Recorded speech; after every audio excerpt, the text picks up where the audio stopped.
বৃষ্টির ভিতরে আমরা গাছ কিনতে আসছি নার্সারিতে। দেখেন কি সুন্দর ছোট্ট একটা নার্সারি, এখানে সব রকম গাছ পাওয়া যায়। কি কিনেছো তুমি?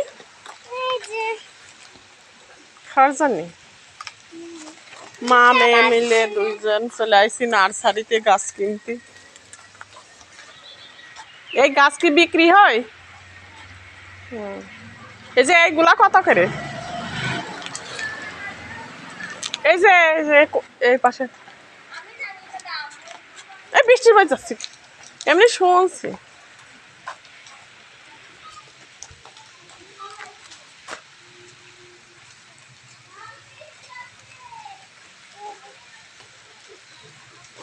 এই বৃষ্টির মধ্যে আসছো কেন?